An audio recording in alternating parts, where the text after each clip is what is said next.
Bien, bonjour à toutes et à tous et bienvenue du coup dans ce webinaire, donc le cinquième organisé par l'AGBio, l'association du génie biologique au génie végétal. Voilà, on est très heureux aujourd'hui d'accueillir André Evette, Marie Robert et Eleanor Mira pour ce webinaire sur le projet Protégé. Voilà, donc ça va se dérouler en deux temps. La première partie va être une présentation assez classique par nos trois intervenants. Et puis ensuite, donc, vous pouvez poser vos questions dans le chat et on y répondra juste après. Après, vous pouvez les poser tout au long de la présentation, il n'y a aucun souci. Je ferai un petit tri derrière. Au fur et à mesure, on essaiera de répondre à toutes les questions que vous vous posez. L'idée vraiment ici, c'est d'échanger, hein. Donc n'hésitez pas, il n'y a pas... voilà. Alors, il n'y a pas de questions, il n'y a pas de questions ni bêtes, ni voilà. On est à tous les niveaux en termes de technicité. N'hésitez pas à poser toutes les questions que vous avez, les interrogations et puis peut-être les remarques aussi. Voilà, on est vraiment ici dans un lieu d'échange. Et je vais laisser du coup la parole à André qui débute pour introduire ce beau projet. Oui, merci Mélanie. Donc, on est en petit nombre, donc n'hésitez pas à intervenir. Donc, moi, je suis André Vette, je suis chercheur à INRAE à Grenoble, je suis spécialiste du génie végétal et j'ai travaillé depuis 2015 avec Marie et puis avec Éléonore sur le projet Protégé. Et donc, avec nous, comme l'a dit Mélanie, on a Marie Robert qui est chargée de mission au Parc national de Guadeloupe et Éléonore Mira qui est chercheuse à l'Université des Antilles. Et Marie a porté le projet Protégé et Éléonore y a fait toutes les expérimentations. Voilà, donc je vais partager mon écran.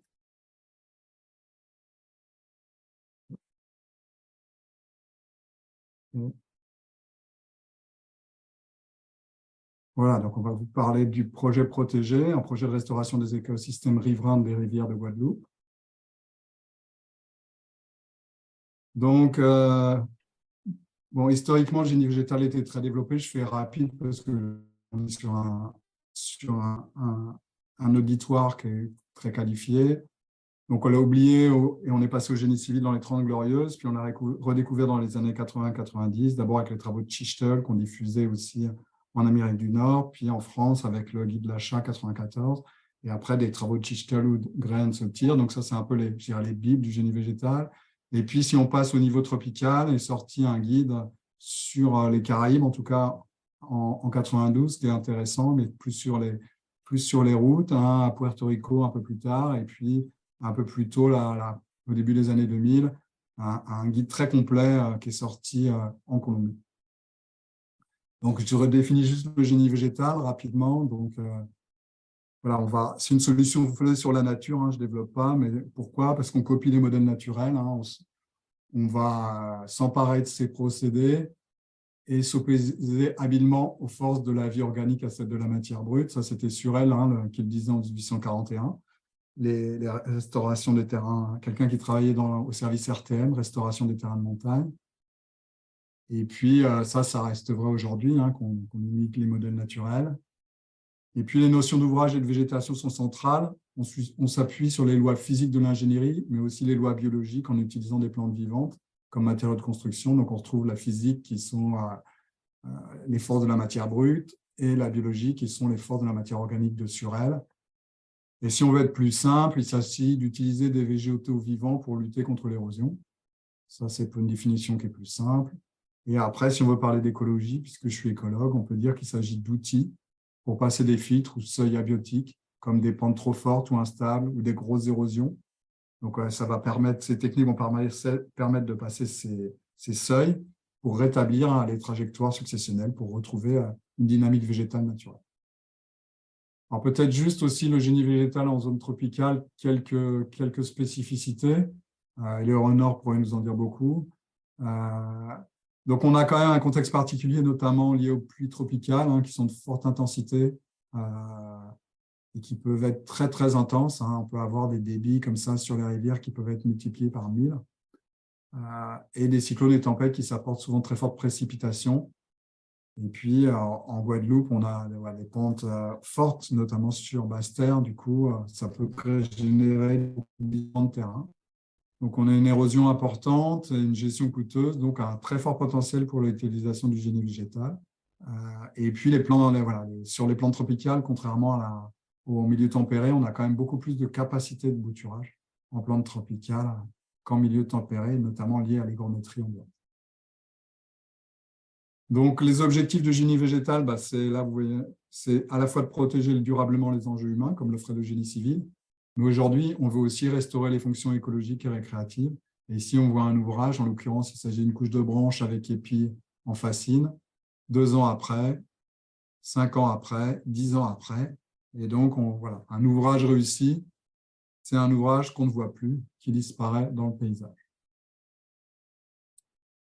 Donc, Marie, je te passe la main. Bonjour à tous, du coup c'est Marie-Robert. Donc le contexte guadeloupéen se caractérise par tout d'abord la présence d'un parc national sur une grande partie de son territoire terrestre, donc on va dire toute la montagne de la Basse-Terre et une partie en mer. Pourquoi un parc national en Guadeloupe? Parce qu'en fait, on a une biodiversité qui est très riche, et elle est très riche en particulier au niveau donc, des espèces végétales, avec 1700 espèces indigènes, donc 450 espèces d'arbres. On a également une diversité d'écosystèmes qui a été mis en avant par Alain Rousteau, avec 32 types de végétation.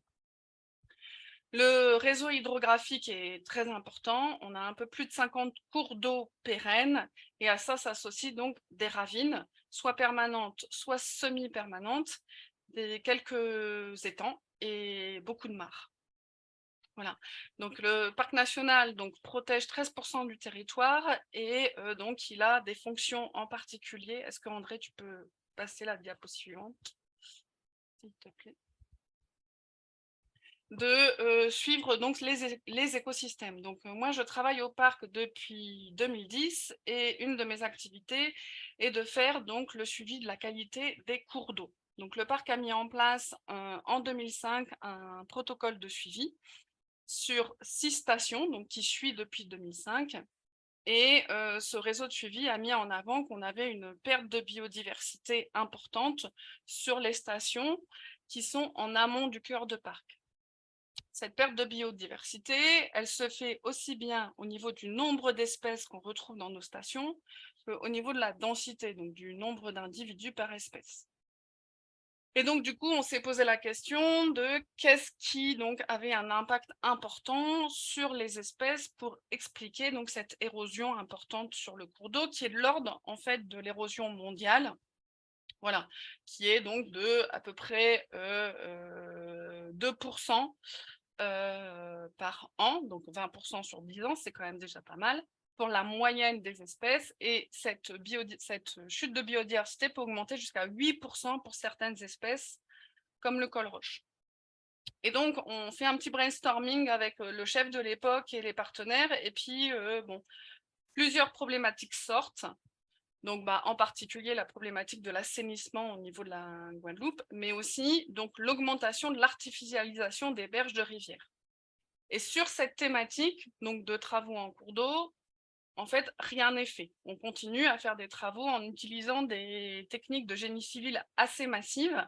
Et donc, on augmente l'artificialisation aval des cours d'eau. Parce que l'urbanisation en Guadeloupe, elle est surtout sur la partie littorale. Et donc, pour limiter les problématiques liées aux crues, à l'époque, la région faisait beaucoup de travaux en aval de cours d'eau. C'était lui qui était maître d'ouvrage jusqu'à la mise en place de la GEMAPI. Ces travaux, elles n'utilisent que des techniques végétales et tu peux passer à la diapo suivante.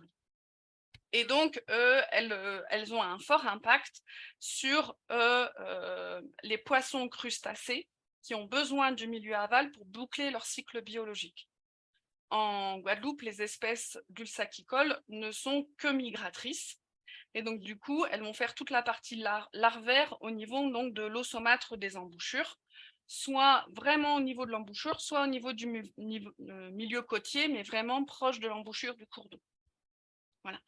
Et donc, on se dit, bon, on a un vrai souci de perte de biodiversité, on a un gros problème d'artificialisation donc, du milieu, donc, sur donc, de la continuité longitudinale, avec une perte donc, de la faune, mais aussi une perte de la flore, a priori, parce que quand on vient déposer donc, les roches sur le milieu, on empêche la végétation indigène de se développer.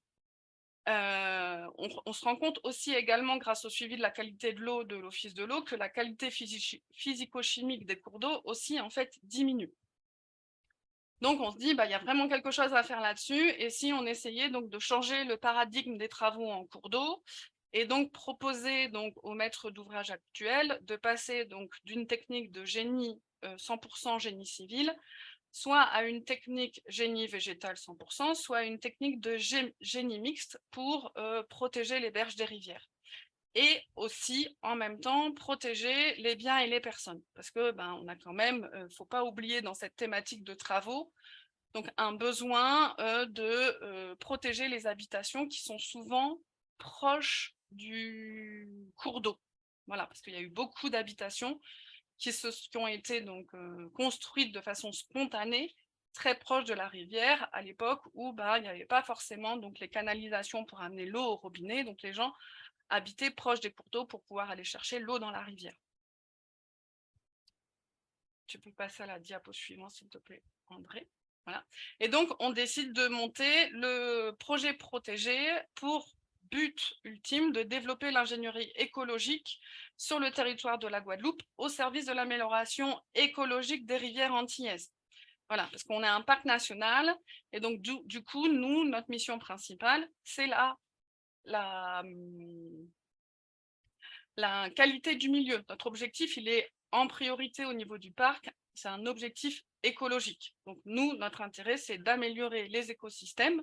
Et si en améliorant ces écosystèmes, on peut améliorer la qualité de l'eau et atteindre d'autres objectifs, et ben c'est parfait. Donc, est défini à cette époque, donc il y a André qui vient, je le contacte en 2014 en lui disant j'ai cette idée de projet en tête, est-ce que tu penses que tu peux venir faire une expertise sur la mise en œuvre du génie végétal aux Antilles pour savoir si effectivement on part dans la bonne direction ou pas. Donc André vient en 2014, on remonte pas mal de cours d'eau donc à l'époque pour faire l'expertise. Et donc, à la fin de sa mission, il m'indique que oui, a priori, il y a quand même un gros potentiel sur le territoire pour développer le génie végétal. Sauf qu'on se rend compte qu'on part de rien, et donc du coup, il faut tout construire. C'est-à-dire, quel type de ripisylve il existe sur le territoire. Donc la ripisylve, c'est les cordons boisés qu'on trouve en bordure de cours d'eau. Quelles sont les espèces utilisables en génie végétal? Et ça, du coup, c'est la phase 1, donc je vais revenir après derrière, qui va nous permettre donc de travailler là-dessus. Une fois qu'on a ces prérequis de phase 1, donc la connaissance des espèces, la connaissance des milieux, que l'équipe pluridisciplinaire est construite, qu'on a le soutien de la collectivité locale qui fait les travaux en cours d'eau, c'est-à-dire la région, on peut dérouler pour faire les phases suivantes. Donc, en 2015, on construit, on va dire, le projet dans sa globalité avec l'ensemble des phases, et on se dit, en phase 2, ce qui est important, c'est de savoir quelles espèces fonctionnent en génie végétal, et en particulier sous forme de bouture, parce que c'est l'élément principal qu'on utilise dans le cadre des chantiers de génie végétaux. Quelles sont les techniques qui fonctionnent en Guadeloupe? Et pour ça, on propose donc aussi de développer des chantiers sur le territoire. Après la phase 2, donc l'objectif, c'est que ce soit transféré en termes de compétences au niveau local, donc les bureaux d'études, les collectivités territoriales, les entreprises qui font les travaux, les pépiniéristes, parce que on a un besoin de matière vivante qui est importante. Et la phase 4, c'est de communiquer sur ce projet au niveau de l'ensemble de la Caraïbe, parce qu'au final, on a quand même plutôt donc, les mêmes problématiques, on va dire, de milieu, parce qu'on est toutes des îles, avec donc souvent des îles volcaniques, pas que, mais il y en a quand même beaucoup, avec les problématiques de crue, et donc sur des espèces, on va dire, similaires. Ce n'est pas forcément exactement les mêmes espèces, mais au moins elles viennent des mêmes genres ou des mêmes familles, et donc souvent avec les mêmes caractéristiques. Voilà, donc je vous présente la phase 1 du projet. Et Éléonore fera donc la présentation de la phase 2 en tant que docteur en écologie et botanique tropicale, et surtout parce qu'elle a été la responsable de toute la mission scientifique donc, de la phase 2. Donc la phase 1, elle se déroule donc, de 2016 à 2018 et elle est réalisée, donc le parc, je monte un marché public pour qu'elle soit réalisée donc, avec l'ONF qui sous-traite une partie donc, des travaux au BRGM et à un bureau d'études Tahuari. Cette phase 1, donc c'est une grosse étude, elle va venir inventorier 200, alors à la base 270 berges.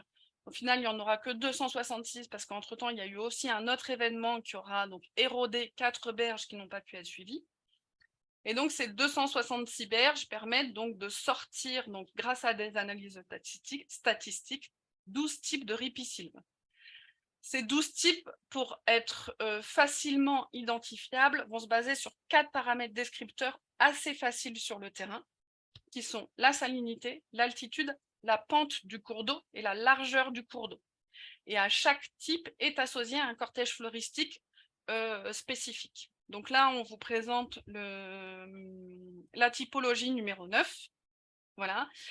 La présentation, donc le cortège floristique qui vous est présenté, c'est le cortège floristique, on va dire, du climax, c'est-à-dire celui qu'on attend à avoir si nos cours d'eau donc, sont correctement entretenus et qu'on n'a que de la végétation indigène naturelle sur le secteur. Voilà. Et donc, à gauche, vous avez donc, le profil type et à droite, les cours d'eau auxquels ça correspond. Voilà, donc on retrouve pas mal d'espèces qui seront ensuite présentées par Éléonore, qui ont été étudiées dans la phase 2. En particulier, donc on a Ingaingoides et le Piper dilatatum dans les espèces qui sont présentées là, dans la diapo. Voilà. Ce projet permet aussi de mettre en avant autre chose, c'est-à-dire qu'en fait, l'état naturel des cours d'eau, des corridors biologiques au droit des cours d'eau est très dégradé. Voilà, avec 60% environ des berges qui sont polluées par différents types de pollution. Donc, on a de l'élevage, en particulier porcin. On a donc des produits phytosanitaires qui sont donc en bord de rivière, qui sont bouteilles vidées et déposées donc au droit de petites parcelles, on va dire, de jardins créoles. On a des dépôts sauvages qui peuvent être de tout type, des pneus, des frigos, des batteries. Voilà. Et ce qu'on se rend compte aussi également, c'est qu'on a une forte dégradation par les espèces exotiques envahissantes. Voilà, et 75% donc des corridors biologiques abritent des espèces exotiques envahissantes. Et sur ces 75%, donc je parle toujours des berges étudiées dans le cadre du cours d'eau, on a au moins 25% donc des espèces qui sont des espèces exotiques envahissantes, et ça monte jusqu'à 75%. Donc, on a une forte présence des EE dans le milieu, surtout post-dégradation due à une activité hydrique majeure. Et donc, la deuxième partie de l'étude a permis aussi de mettre en avant donc, 80 espèces jugées à potentiel. Donc, ces 80 espèces, elles ont été mises en avant grâce à la bibliographie grise existante sur le territoire, mais aussi grâce au terrain. Donc, les ingénieurs de l'ONF et de Tahuari ont été, donc, lors des inventaires, ont défini donc, les espèces qui avaient un système racinaire majeur qui pourrait avoir donc, un rôle à jouer dans la stabilisation des berges. Ces espèces, elles sont aussi bien indigènes que naturalisées que exotiques, voilà, sur la liste des 80. Et donc, l'ONF a également réalisé 30 fiches donc, sur ces 80 espèces. Dans ces fiches, on retrouve surtout des espèces locales, voilà, en sachant que je pense qu'on a quand même une ou deux fiches qui présentent des espèces qui sont à l'époque, qui n'étaient pas encore considérées comme exotiques, mais qui le sont maintenant. Voilà. Ces espèces-là, d'ailleurs, ont été retirées quand on a fait la phase 2. L'ensemble des fiches que vous voyez, donc que ce soit l'étude de l'ONF, que ce soit les fiches qui sont présentées là, que ce soit l'ensemble en fait de la documentation qui a été produite avant la phase 1, donc le rapport de mission d'André, les éléments qui ont été produits pendant la phase 1 et les éléments de la phase 2, tout ça, vous les retrouvez sur le site du projet protégé dont vous avez l'adresse là sur la diapo. Et j'ai fini la phase 1, du coup, je laisse la parole à Éléonore. Ok, donc moi, du coup, j'ai rejoint l'équipe du projet protégé en 2019 et j'ai eu à ma charge la mise en place des expérimentations intervenant sur les espèces indigènes. Du coup, les objectifs de cette deuxième phase, comme vous en a déjà un petit peu parlé Marie, étaient d'évaluer les possibilités d'utilisation et la compatibilité des espèces indigènes avec les différentes techniques végétales pour protéger les berges des rivières guadeloupéennes. On a donc caractérisé sur tout un panel d'espèces des performances biotechniques et des traits. Donc des traits de croissance racinaires et d'autres caractéristiques morphologiques d'intérêt pour une application en génie végétal. Donc on a mis... Ah, j'avais pas fini. Donc on a mis en place 3 grandes expérimentations. Une première sur la multiplication végétative de boutures, puisque comme vous l'a dit Marie, c'est le matériel végétal qui est préférentiel dans le cadre de la mise en place de chantiers. Ça permet de s'affranchir de la production de graines, ça permet de fournir très rapidement du matériel végétal qui est relativement facile à manipuler.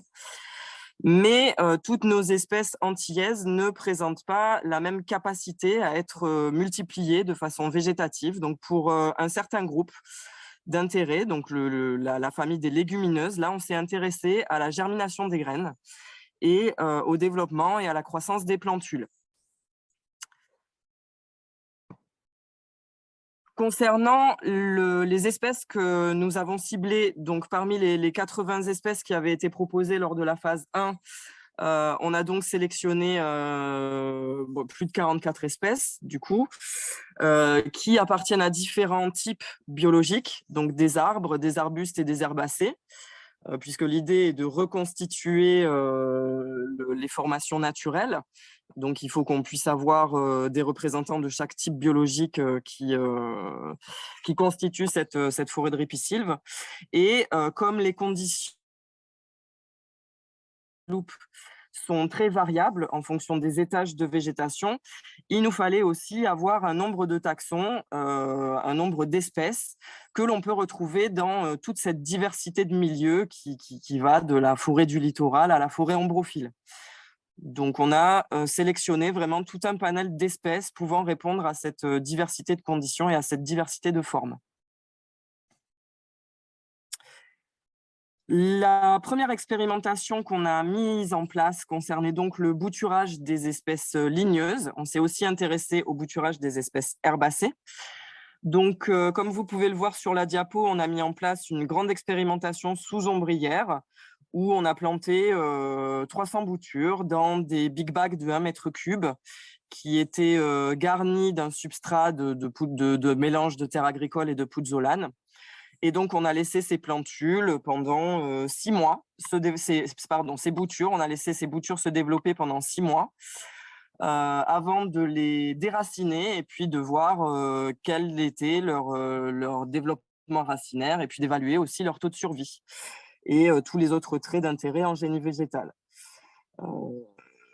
Voilà pour les ligneux et les herbacées. Et donc, pour les plantules d'espèces de légumineuses, là, on a semé des graines de 5 espèces qu'on a laissé se développer un petit peu moins longtemps. On les a laissées 3 mois, sous ombrière toujours. Vous le voyez en bas à droite sur la diapo. Tu peux passer, André. Donc, concernant les résultats qu'on a pu obtenir sur la multiplication végétative, donc le bouturage d'arbres, eh bien, on a vu qu'il y avait des taux de reprise qui étaient assez variables entre les espèces. Donc, il y a 5 espèces sur notre pool de 10 espèces ligneuses qui ont présenté un taux de reprise supérieur à 50%.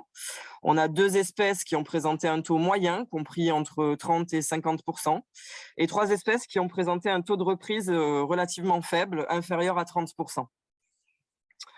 Donc, les espèces qui fonctionnaient assez bien, notre superstar, ça a été le Cytarexilon spinosum, qui est au milieu de la diapositive. Les pipères de la famille des poivriers aussi ont assez bien fonctionné. Le Ficus citrifolia a assez bien fonctionné.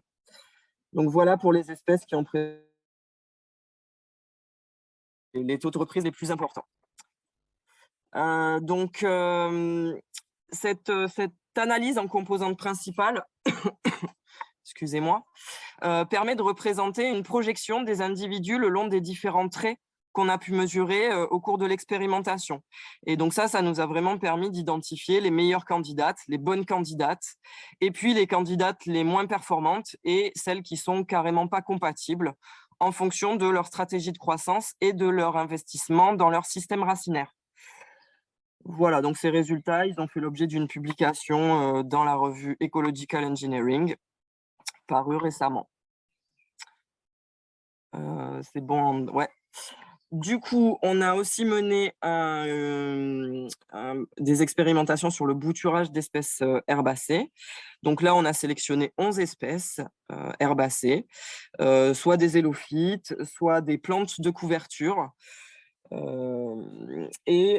de la même façon, on a aussi considéré des fougères, puisque les fougères font partie des espèces herbacées qui sont assez importantes dans cette strate au niveau des ripisylves. Et donc là encore, on a pu observer un taux variable de reprise des boutures, avec une majorité d'espèces quand même herbacées qui présentaient des taux de reprise supérieurs à 50%. Quelques espèces avec un taux de reprise moyen et seulement une espèce qui présentait un taux de reprise inférieur à 30%.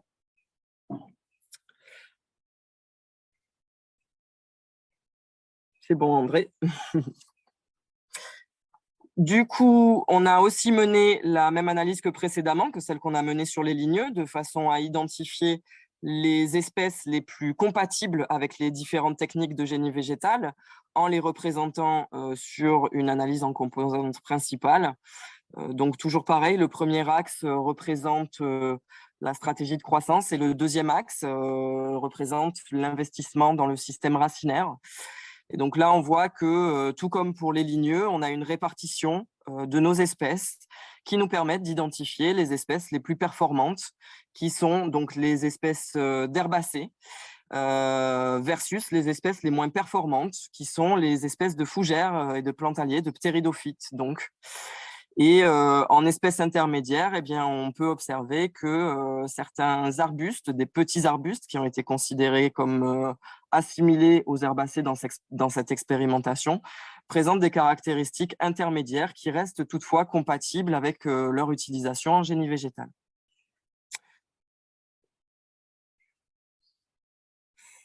Donc là, on voit sur ce petit graphique qui représente les biomasses qu'on a un tout petit donc là il y a un petit décalage sur le graphique. Sur la gauche, on a un premier groupe qui représente les ptéridophytes. Au centre, on a les herbacées et à droite, on a les 2 espèces arbustives.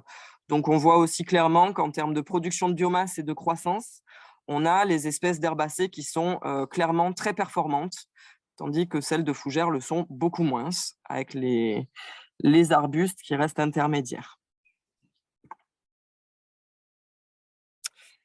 Et donc, comme toutes les boutures, comme toutes les espèces n'ont pas cette capacité à bouturer, on s'est intéressé aux espèces de légumineuses. Alors, pourquoi les légumineuses? Parce qu'on en retrouve dans les formations de ripisylves indigènes.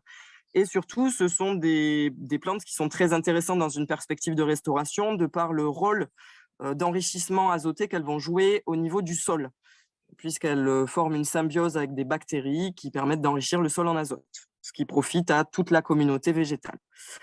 Donc, on s'est intéressé à 5 espèces de légumineuses indigènes qu'on a cultivées pendant 3 mois et sur lesquelles nous avons mesuré 16 caractéristiques morphologiques, anatomiques, d'intérêt pour le génie végétal. Donc là, sur la gauche de la diapo, vous avez une petite photo qui vous présente la taille des différentes plantules, des différentes espèces que l'on a considérées et les petites graines desquelles ont été issues ces plantules.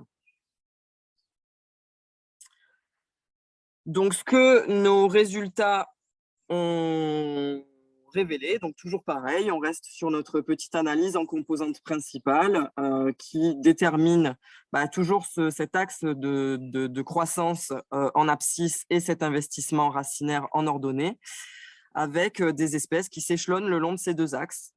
Et donc, pour toutes nos espèces, déjà, on a pu constater qu'il y avait un fort taux de germination et de survie des plantules, mais des comportements interspécifiques contrastés sont donc apparus. Donc, sur la gauche, on a les espèces les moins performantes, notamment le Loncocarpus heptaphilus, qui présente un développement racinaire et aérien assez lent, avec un faible investissement dans son système racinaire. Et puis, en plus, cette espèce-là, elle est très appétante et elle se fait pas mal manger par les herbivores. Donc, cette espèce, elle présente quand même des inconvénients pour une utilisation en plant, en génie végétal. On a ensuite Linga ingoides qui présente une croissance lente et un faible investissement dans le système racinaire. Mais cette espèce, elle reste néanmoins compatible, même si peu performante, en génie végétal pour augmenter la diversité spécifique que l'on va pouvoir introduire dans les ouvrages. Sur la droite, on a notre championne qui est le Pterocarpus officinalis, donc le mangle médaille, qui est une espèce de légumineuse qui structure les forêts marécageuses antillaises. Et donc, cette espèce a présenté une croissance très rapide avec un investissement important, tant dans son système racinaire que dans son système aérien, et qui présente une utilisation intéressante en génie végétal dans les zones où elle pourra être écologiquement compatible, puisqu'elle a une écologie assez particulière. Donc, on ne peut quand même pas l'utiliser partout. On a aussi Linga laurina, qui est donc une espèce de légumineuse toujours avec une croissance rapide et qui investit fortement dans son système racinaire. Donc, son utilisation, elle est très intéressante dans une perspective de génie végétal. Et le dernier cas de légumineuse, c'est le Loncocarpus roseus, qui a montré une croissance moyenne avec un investissement dans son système racinaire assez limité. Mais cette espèce a présenté un développement rapide de son système aérien. Et sur cette espèce, il y a un enjeu de conservation qui est très important, qui pèse, puisque il s'agit d'une des seules espèces ripicoles que l'on va rencontrer en Guadeloupe, ripicoles strictes, puisqu'en général, les communautés que l'on va retrouver au niveau des forêts de ripisylves, elles sont fortement influencées par les formations alentour. Et donc, on a très peu d'espèces qui sont vraiment inféodées à la ripisylve. Ce Loncocarpus roseus, il en fait partie. On peut imaginer qu'avant les dégradations massives qui ont été subies par les étages de basse altitude, elle était beaucoup plus largement répandue que ce qu'elle est aujourd'hui, puisqu'aujourd'hui, on ne dénombre plus que 2 stations qui sont sous pression, extrêmement menacées, ce qui a conduit à classer cette espèce en danger critique d'extinction lors de la révision de la liste rouge de l'UICN en 2019. Et donc, cette espèce, elle reste quand même compatible avec les ouvrages, avec les techniques de génie végétal. Et le génie végétal, pour le coup, pourra être un vecteur de conservation de cette espèce à enjeu. Voilà, donc ces résultats ont fait l'objet d'une publication aussi. En conclusion, on peut dire qu'on dispose d'espèces ligneuses, d'un panel d'espèces ligneuses qui sont capables de bouturer pour les différents milieux de l'archipel et pour mettre en place aussi différentes techniques de génie végétal. On dispose aussi de plantes herbacées que l'on peut bouturer dans les zones de ripisylve. Et on a certaines espèces natives de légumineuses qui présentent des caractéristiques compatibles avec un usage en génie végétal, notamment un taux de germination et de survie élevé. Donc, on peut utiliser aussi les techniques de génie végétal pour promouvoir des espèces menacées à conserver. Du coup, ce que nous révèlent les résultats obtenus de cette phase 2, c'est qu'on a tout le cocktail d'espèces qui nous permettra de développer les techniques de génie végétal en Guadeloupe et plus largement à l'échelle du bassin caribéen. Merci, Éléonore. Donc, c'est à moi que revient de présenter le chantier école qu'on a construit tous ensemble, y compris avec Pierre Raymond là, de Terra Erosion Control en Colombie-Britannique. en novembre dernier. Donc, on a d'abord fait un séminaire de restitution du projet, et puis après ces séminaires de restitution déjà aux professionnels et au grand public, on a organisé une formation pour les professionnels avec une première journée en salle, et puis après aussi une journée où Éléonore nous a montré comment, avec Pierre-Raymond, comment aller chercher et récolter les boutures. Elle nous a montré les espèces et comment récolter les boutures. Donc, la formation a permis de former les gens du territoire. Alors, il y avait à la fois des gens des collectivités, régions, syndicats de rivières, des entreprises, l'ONF, des pépinières. Donc, un gros succès sur cette formation. Et puis, derrière, on a réalisé un ouvrage. Donc, quelques images, là, après j'y reviendrai. Vous voyez à gauche l'ouvrage terminé. C'est un ouvrage chantier école, un ouvrage, je dirais, de démonstration. On a essayé de maximiser le nombre de techniques. Et puis, voilà, c'était quand même le premier ouvrage avec des espèces autochtones là, en Guadeloupe. Voilà l'équipe juste à la fin de la réalisation de l'ouvrage, l'équipe satisfaite et joyeuse. Et du coup, voilà, rapidement, un peu techniquement aussi, les profils. Voilà, donc on a utilisé les espèces dont vous a parlé Éléonore. Je ne reviens pas, peut-être juste en bas, on a mis une banquette d'élophytes. Juste au-dessus, une fascine de pipère. Du géotextile avec un lit de plants et plançons ici. Une fascine de pente sur la pente. Et puis au-dessus, des lits de plants et plançons sans géotextile fait à l'avancée. Du coup, je vais vous montrer une diapo. Je trouve que c'est intéressant. Je l'ai peu vu en France. C'est Pierre-Raymond qui a organisé ça. Et puis, en haut, on a bouturé, on a paillé. Si on regarde le vue de dessus, on retrouve donc cette banquette d'élophytes en bas, cette fascine de pipère avec des ramis anti-affouillement qui étaient faites à page de panne de coco. Et puis, on retrouve ici le géotextile avec des plantes de couverture. Alors, il y a des secteurs où pour les boutures, on a mis des hormones. D'autres secteurs, on n'a pas mis d'hormones pour faire des tests. On a planté aussi les plantes de couverture sous le géotextile et à travers le géotextile pour voir s'il y avait des différences. Et puis, en haut, on a mis des longues boutures et des plants aussi autour et tout un tas de boutures. Donc, beaucoup de techniques qui ont été développées ici sur ces ouvrages. Bon, tout ça, c'est disponible aussi, comme le signalait Marie, je vais y arriver. Le guide, le livret il y a un livret qui est disponible en ligne sur le site du projet protégé qui décrit l'ouvrage, qui décrit les espèces, qui décrit les techniques. Donc, je passe rapidement. La mise en place, je trouvais ça intéressant. On a mis en place un filtre pour les sédiments, une barrière à sédiments. Donc là, avec un géotextile imperméable et puis derrière, avec un bidim qui a bien fonctionné, qu'on a tenu avec des sacs de sable. Bon, il faut faire attention que les sacs de sable ne partent pas avec la crue. Là, ce n'était pas forcément optimal, il faut quelque chose de drainant. Et puis voilà la mise en place des élophytes, ici, que vous voyez. Donc, on a la banquette d'élophytes qui est en bas.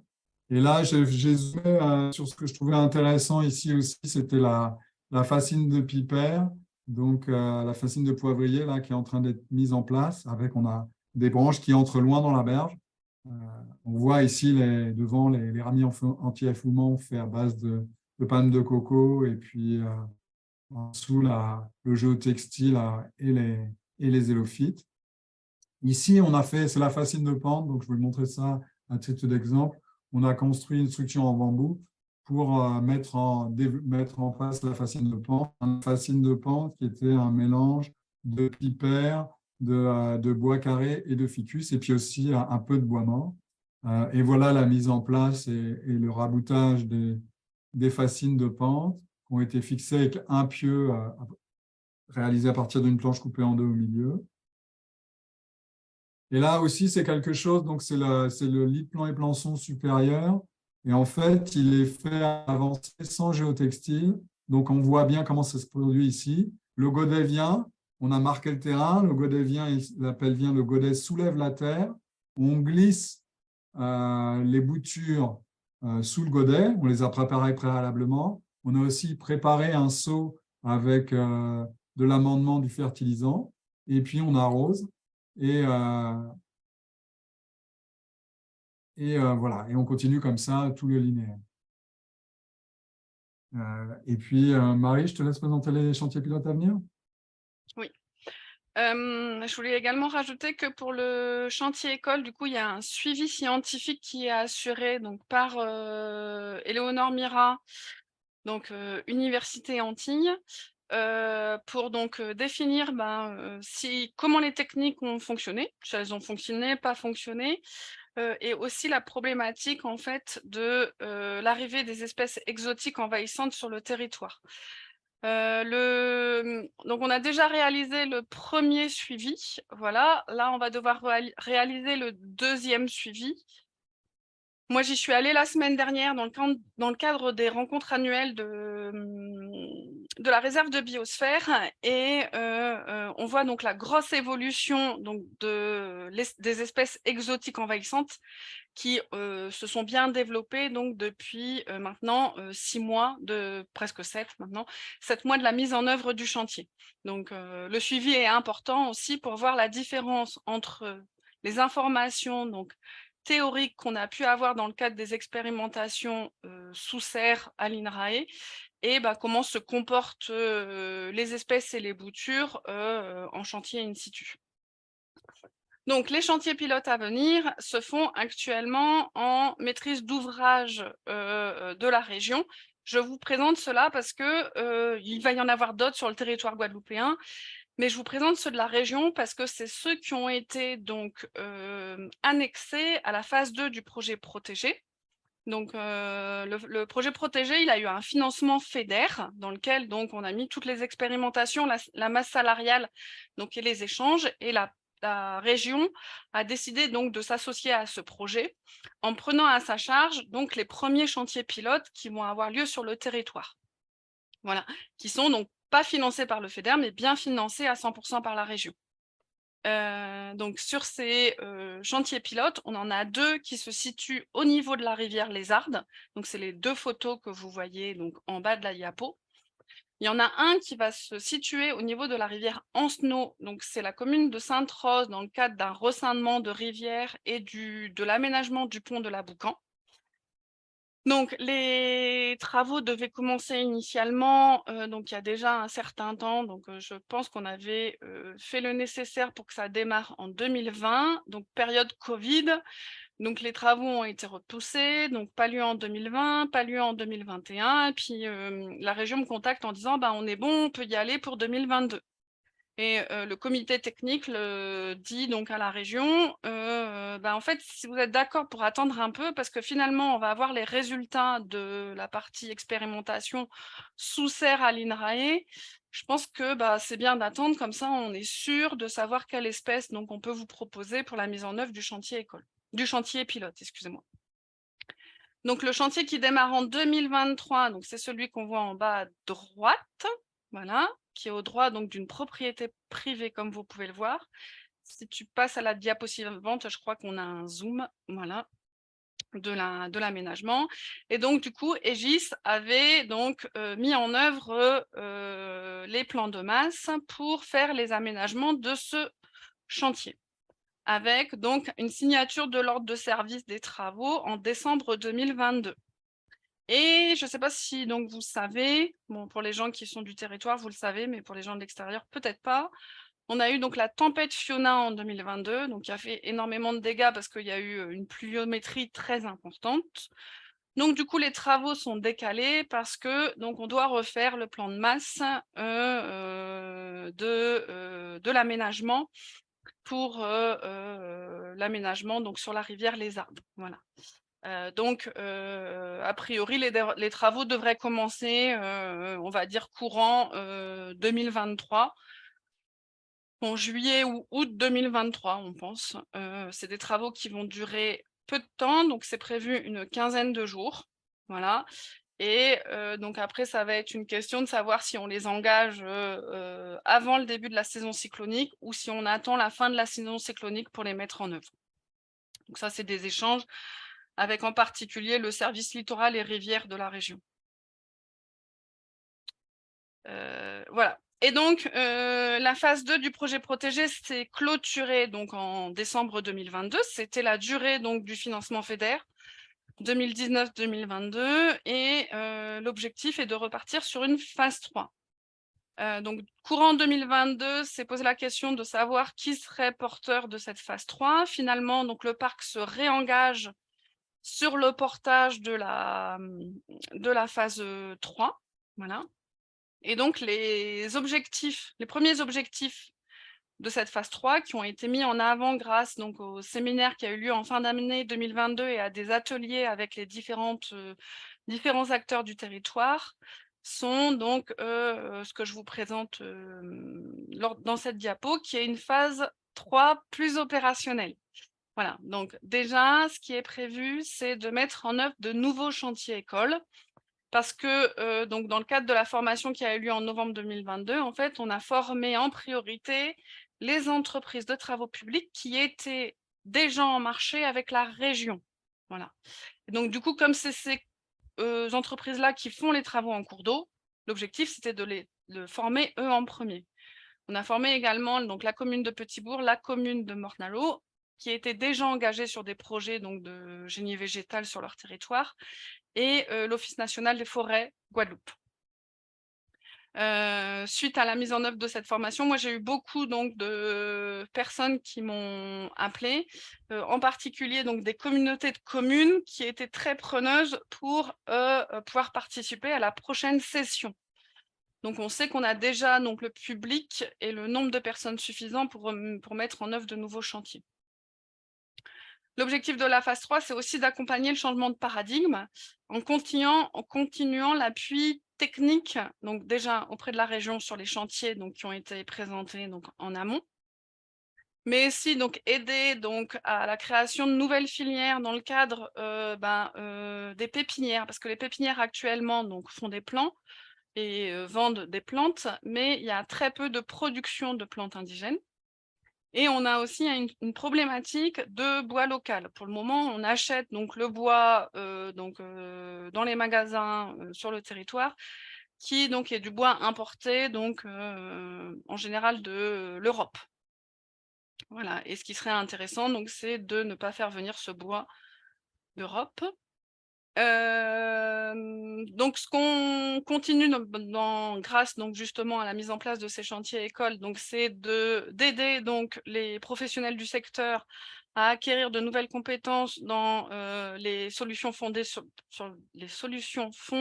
la nature, donc le génie végétal, parce que on voit vraiment que c'est un nouveau métier à créer sur le territoire. Pour l'instant, les entreprises de PTP n'ont pas forcément la fibre ingénierie écologique. Voilà. Et il y aura également une assistance technique auprès de porteurs de projets en génie végétal en cours d'eau, et on a déjà commencé donc cette assistance technique donc avec la commune de Morne-à-l'Eau qui donc souhaite faire des aménagements sur le canal des retours, et récemment il y a eu un échange avec la commune de Bémao qui souhaite également donc travailler sur la qualité des corridors biologiques de ces cours d'eau et ravines. Voilà. Et donc continuer à amender donc, lors de cette phase 3, donc toute la partie expérience sur le terrain, pour donc détailler les techniques surtout qui fonctionnent et qui ne fonctionnent pas dans le guide technique.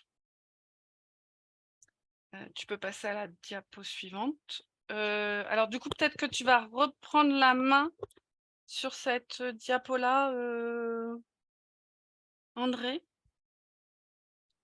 Ok, bon, on a presque terminé. Merci Marie.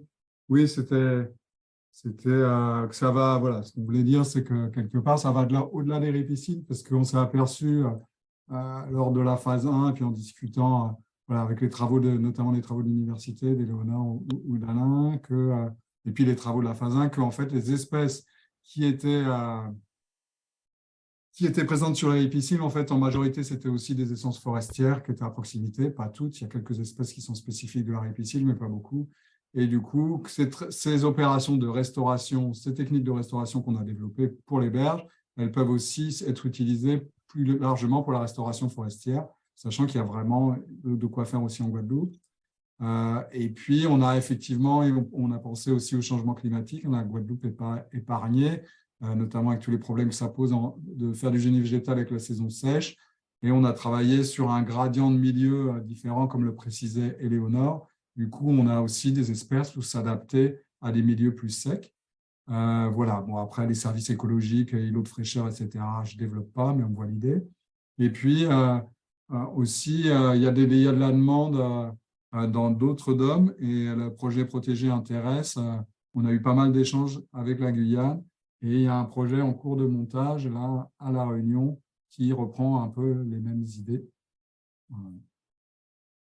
Voilà. Et puis, peut-être juste les films protégés.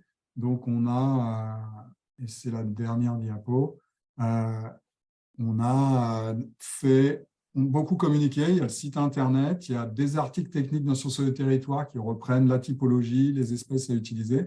Il y en aura prochainement un dernier qui fera une synthèse sur les espèces. Il y a des articles scientifiques qui reprennent un peu chaque expérimentation. Voilà. Et puis, il y a aussi 4 films qui présentent de façon plus ou moins poussée différentes parties du projet. Les films, certains sont très vulgarisés, d'autres vont un peu plus dans le détail. Voilà, donc je pense qu'on en a terminé maintenant. Puis bien sûr, le lien vers le site. Et peut-être du coup, je peux couper mon partage et répondre aux questions avec Éléonore et Marie, s'il y a des questions. Merci beaucoup à vous trois pour cette présentation de ce projet très, très intéressant. Voilà, n'hésitez pas à poser vos questions du coup dans le chat, toutes les questions que vous pourriez avoir. Est-ce qu'on peut est-ce qu'ils peuvent prendre la parole aussi en direct s'ils le souhaitent ou on passe que par le chat? On est en petit comité, donc effectivement, on peut peut-être poser les questions directement. Ce sera peut-être plus convivial, effectivement. Peut-être en levant la main pour prioriser l'ordre de passage des questions. N'hésitez pas, en tout cas, on sera ravis de répondre.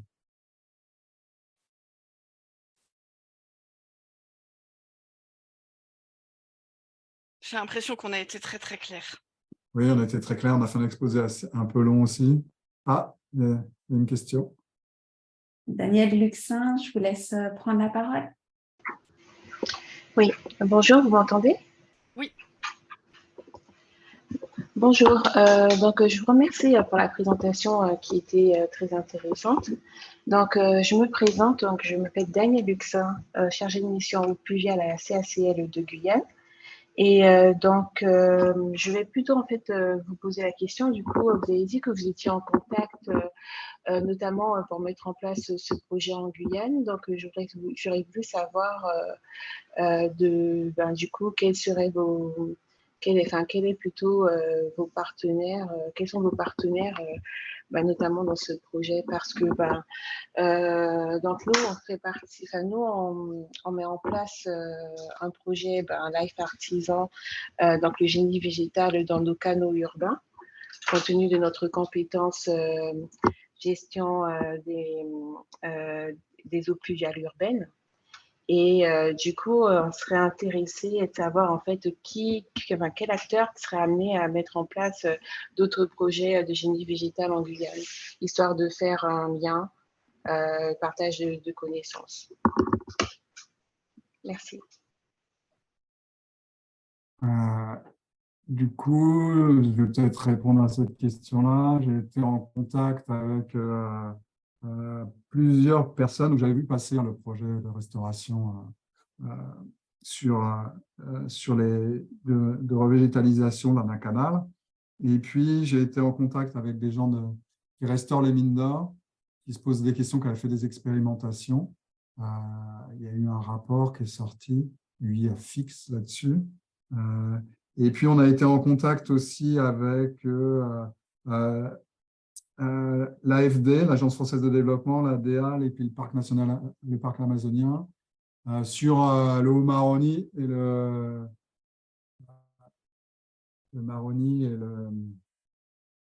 en tout cas sur le Haut-Maroni du côté de Papaïcheton, où il y a le bureau d'études Ingetec qui travaillait. Il a travaillé pour l'AFD. L'idée, c'était de protéger une boucle du Haut-Maroni. J'ai fait partie du comité de suivi. Après, il y a des velléités d'avancer, mais il n'y a pas de projet comme protégé qui soit à l'ordre du jour. Je pense qu'il n'y a pas de porteur pour un projet comme ça pour l'instant. Voilà, il y a des volontés, il y a des choses qui se font. Il y a eu des essais donc, sur le Haut-Maroni, il y a ce que vous faites. Il y a des essais qui ont été faits sur les mines d'or. Moi, j'ai contacté un peu des gens pour voir si on pouvait fédérer un peu. Après, voilà, je pense que ce n'est pas tout à fait mûr sur le point de la gouvernance, mais on sent qu'il y a une demande donc, entre le Haut-Maroni, ce que vous faites, et puis les mines d'or. J'espère que j'ai répondu à la question. Oui, entendu. Merci.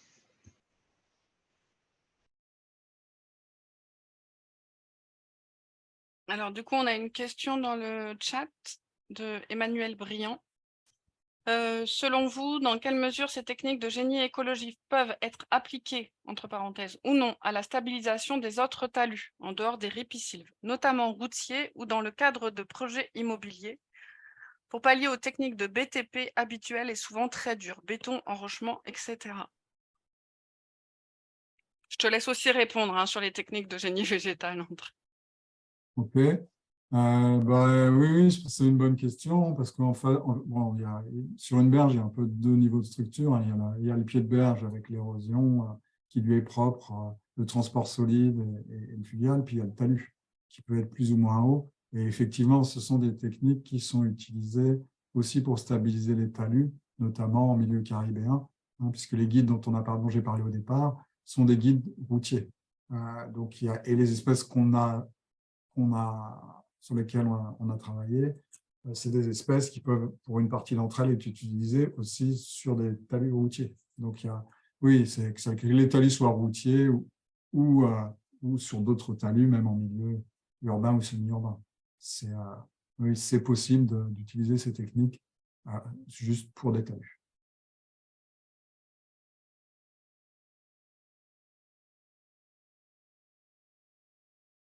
Ce qu'on peut dire aussi, c'est qu'au niveau tropical, il y a énormément d'eau à évacuer. Donc, en fait, aussi en faisant les ouvrages, notamment si on commence à avoir des talus, des glissements, il faut aussi prévoir du drainage, mais on peut aussi faire du drainage avec des techniques de génie végétal.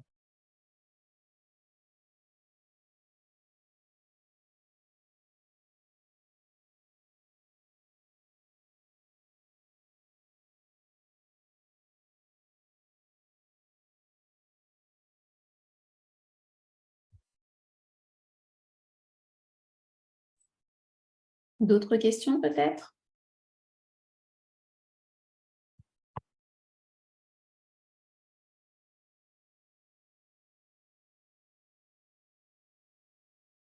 Oui, allô, vous m'entendez?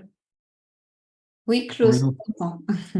Oui, j'aimerais savoir un peu plus sur le contexte hydrodynamique de ces cours d'eau. Ils ne sont pas trop larges, 5 mètres, je crois, mais est-ce que vous connaissez un peu le débit en fonction des saisons? Mais ce qui m'intéresserait, c'est surtout les deux extrêmes, le débit minimum et le débit maximum. Est-ce qu'il y a des informations là-dessus, s'il vous plaît? Alors, oui, effectivement. Donc, on a plusieurs types donc, de systèmes rivulaires. Donc, on a des tout petits systèmes rivulaires qui font même pas 1 mètre de largeur. On a des moyens qui sont de l'ordre de 5 à 7 mètres de largeur et on en a des plus gros qui font plutôt, on va dire, entre 17 et 25 mètres de largeur. Voilà. Il y a un suivi donc hydro qui est réalisé par les services de l'État. Donc, chez nous, c'est la DEAL. Voilà. Donc, ils ont un service hydro qui assure donc le suivi donc de plusieurs cours d'eau en Guadeloupe. Et donc, on a des données en saison de carême, en saison donc pluvieuse et surtout des données en cas de crue. Et donc, André l'indiquait ce matin, pour le plus grand système qui existe en Guadeloupe, voilà, qui est la grande rivière Agoyave, on peut multiplier le débit de la rivière par 1000 entre donc, son débit de bas carême et les débits qu'on a eus en période de crue. Voilà. En sachant que le temps de réponse aux crues est très court en Guadeloupe. Voilà, donc ça monte très vite et ça descend également assez vite. Et donc la base de données, je vais vous mettre le lien de la banque hydro qui est disponible sur intranet. Je vais vous le mettre en copie dans la discussion. Et juste pour en terminer, le petit chantier qui est prévu pour 2023, là, il fait moins de 100 mètres. Il fait 100 mètres de longueur, oui. De longueur. Il me semble sur la photo aérienne, le cours d'eau n'est pas très large. Non, c'est du 7 mètres de large. Voilà. Et sur le profil d'exécution, profil en travers, j'ai vu la pente est relativement faible. Oui. Vous estimez à combien le débit maximum à lequel votre ouvrage doit résister à une éventuelle inondation? Alors là, il faut que parce que du coup, il y a eu une étude hydro qui a été faite en amont par le bureau d'études Aegis. Donc, je dois avoir les données, mais c'est pareil, il faut que j'aille les récupérer dans l'étude qui nous a été transmise par Aegis. Voilà. Ouais, ça a été calculé, mais c'est vrai que moi, je l'ai pas ça en tête. Ouais, je ne l'ai pas non plus en tête. On peut te faire passer ça, Klaus. Oui, c'est ça, intéressant. D'ailleurs, je voudrais vous remercier de cette super présentation et je suis extrêmement content de voir que vous vous penchez sur cette combinaison entre protéger des infrastructures ou des maisons et protéger la nature, la ripisylve. Je suis très content. Je vous encourage de continuer malgré des problèmes qui existent, comme vous avez dit. N'arrêtez pas. Merci, Klaus. Merci à vous aussi. On a des questions via le chat. Donc, Chloé demande sur combien de temps prévoyez-vous vos suivis sur les différents chantiers expérimentaux afin de déterminer si les techniques fonctionnent ou non? Éléonore, Ouais. Ouais, du coup, on a prévu de faire un suivi avec des pas de temps, des points de relevé assez rapprochés sur les... Oui. Il y a de l'écho, il y a énormément d'écho. Je ne sais pas quoi dire.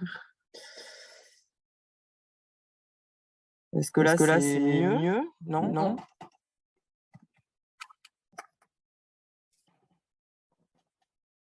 Je crois que c'est mieux, mais c'est pas parfait. Ça passait pendant la présentation, non? Ouais. Ah ouais. J'ai quelque chose d'interférence autour de moi. C'est un peu psychédélique. Là. Du coup, c'est bon, ça continue à être désagréable. C'est difficile à entendre.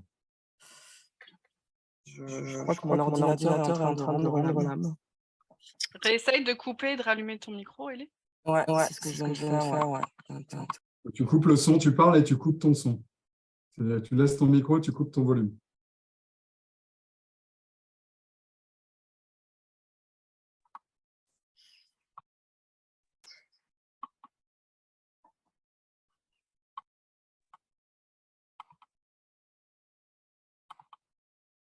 Bon.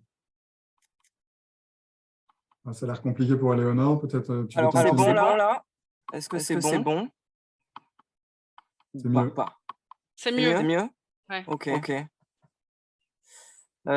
coup, je peux tenter une réponse. Donc, je disais qu'on avait prévu d'effectuer un suivi avec des points à pas de temps assez rapprochés sur les 2 premières années.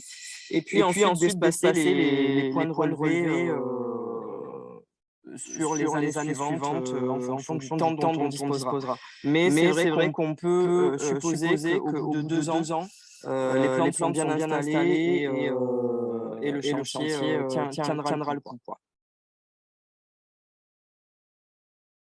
Merci, Éléonore.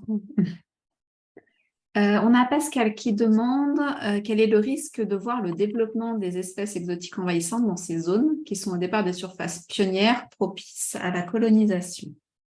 Je peux me permettre de répondre aussi peut-être.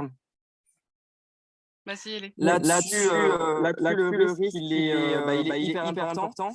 Parce que, comme l'a dit Marie dans sa présentation, il y a la majeure partie des berges de ripisylve qui sont déjà infestés d'espèces exotiques envahissantes, donc ce qui présuppose des semenciers qui persistent dans la banque de graines du sol. Et effectivement, c'est vrai que quand on arrive sur un chantier, qu'on retourne la terre, ces graines-là peuvent trouver des conditions favorables à leur germination. Et là, on l'a vu sur le chantier école qu'on a mis en place, où il y a clairement une colonisation très importante avec des espèces exotiques qui sont plus compétitives que les espèces indigènes qu'on a installées, pourtant sur nombre. Mais le risque de voir le développement de ces espèces exotiques envahissantes dans ces zones, il est bien présent. Merci, Éléonore. Seconde question de Pascal. Est-ce que le projet est fait dans un mode co-construction de la problématique à la mise en œuvre ou plus dans un mode expertise, c'est-à-dire en transfert de méthode? Au fond, il veut savoir quelle est la place de la recherche dans ces projets d'ingénierie végétale en dehors des phases préliminaires dans le choix des végétaux, notamment sur le suivi de la dynamique des ouvrages. Alors, le projet, il a été pensé en co-construction avec les partenaires INRAE. Donc, à l'époque, c'était IRSTEA d'ailleurs, INRA Guadeloupe, Université Antilles, la région Guadeloupe et le Parc national de la Guadeloupe. Je crois que j'ai oublié personne, André, en discutant. Pour répondre à la problématique donc, du génie végétal qui est, si on veut que ça réussisse, il faut qu'on ait une équipe pluridisciplinaire. Voilà. Donc, on a André qui est expert sur le génie végétal. On avait donc Régis Tournebise qui s'occupait donc de la partie plutôt mise en culture au niveau de l'INRA. On avait Alain Rousteau, qui était donc le spécialiste botanique, enfin qui est le spécialiste botanique au niveau de l'Université Antilles. Voilà, moi j'avais plutôt la partie hydrobiologie. Éléonore qui a assuré donc en tant que docteur en botanique et écologie tropicale le suivi du chantier école, et on a eu une responsable de projet. Voilà. Mais le projet a vraiment été co-construit sur donc la phase 1 et la phase 2. Voilà. Mais il y a une partie donc expertise au sein du projet qui est importante, voilà, pour qu'on puisse effectivement transférer donc toute les connaissances donc au niveau donc des particuliers. Donc je ne sais pas si je réponds bien à la question ou pas, voilà, sur la thématique. Je ne suis pas sûre de répondre correctement à la question, c'est pour ça. Oui, moi je suis d'accord avec ce que tu dis. Hein. C'est un projet qui a été vraiment co-construit avec les différents partenaires que tu as cités. Dans l'idée de co-construire à la fois sur la recherche et pour arriver à des finalités, des applications pour les gestionnaires, quoi. Donc la place de la recherche, elle est, je dirais, tout au long du projet, à l'amont sur la construction, les protocoles, aider sur les expérimentations, les publications, aider au transfert, faire de l'expertise. Voilà, je dirais que on a accompagné voilà, avec l'Université des Antilles, l'INRA et puis INRAE de Guadeloupe. Voilà, le parc sur la partie scientifique, tout en lui portant le projet, expliquant les problématiques, ancré dans le territoire.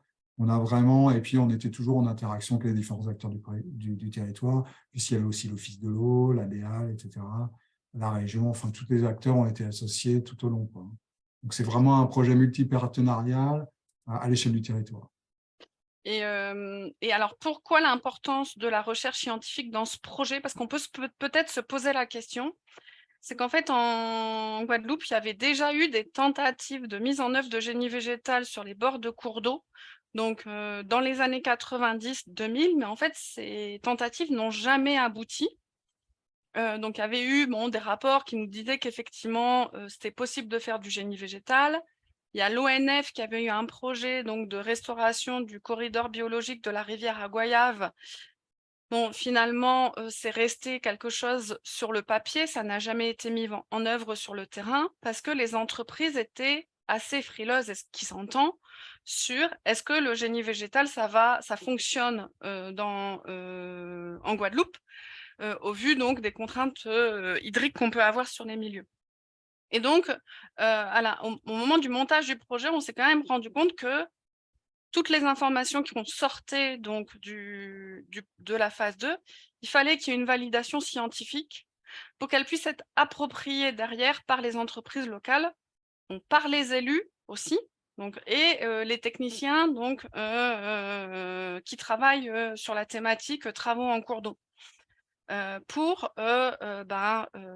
rassurer en fait donc, les techniciens de la possible mise en œuvre du génie végétal et le fait que ça tient sur les rivières, même si les puissances hydriques connues peuvent être importantes. Alors ça va pas tout tenir, hein, on est bien d'accord, hein, les événements de Fiona, on pouvait mettre du génie végétal comme on pouvait mettre de l'enrochement.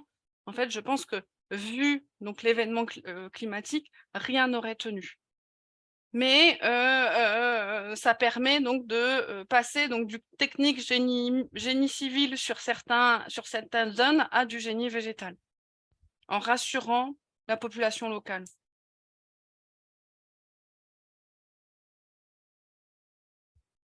Merci beaucoup, Marie, pour toutes ces précisions. On a une question de Boris qui demande si vous avez à ce stade un retour de la part des pépiniéristes. Est-ce qu'ils sont favorables pour continuer à produire et à fournir des plants adaptés? Alors, on a finalement peu travaillé sur cette partie-là dans la phase 2. Alors déjà parce qu'en fait, les objectifs de la phase 2 étaient peut-être sûrement un peu trop dimensionnés par rapport à ce qui était possible de faire. Et en plus, on a eu le Covid. Donc, ça va vraiment être une partie de la phase 3.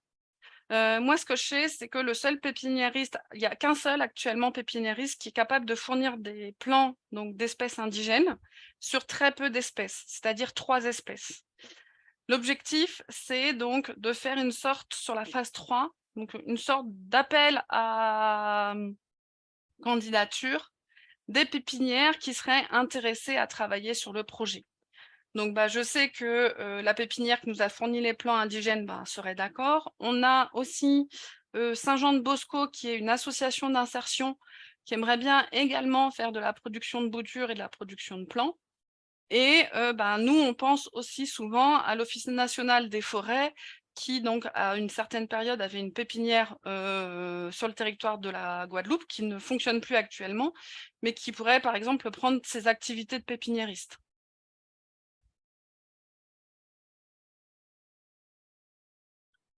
Voilà. Merci beaucoup, Marie.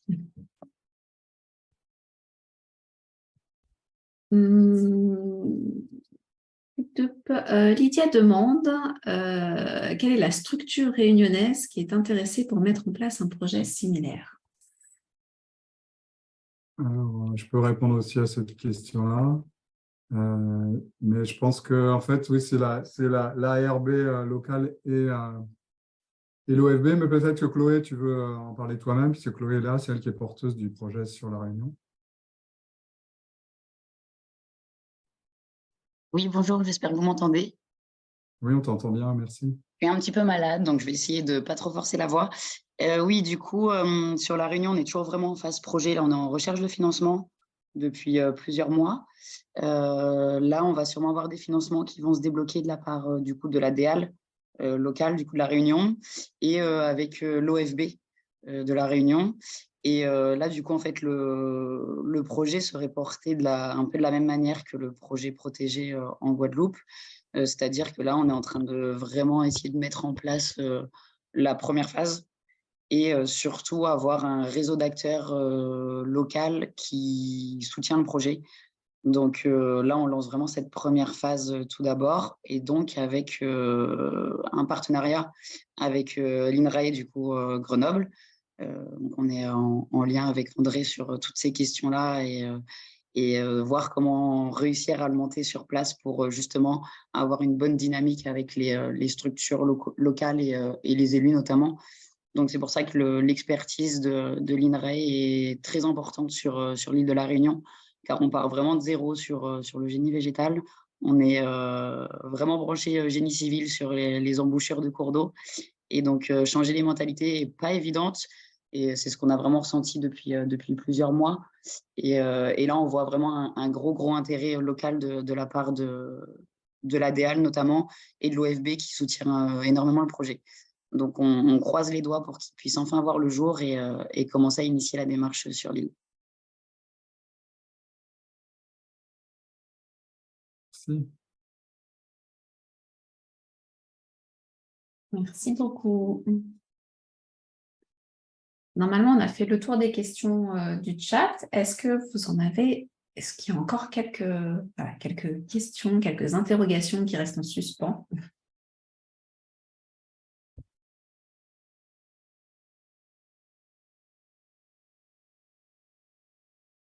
Je pense qu'on n'est pas trop mal. Donc, je vous propose, si ça vous convient, de terminer ici ce webinaire. Merci beaucoup encore à tous les trois, Marie-Éléanore et André, pour cette présentation. Très Merci intéressante. à tous. Et puis, bonne soirée à tous.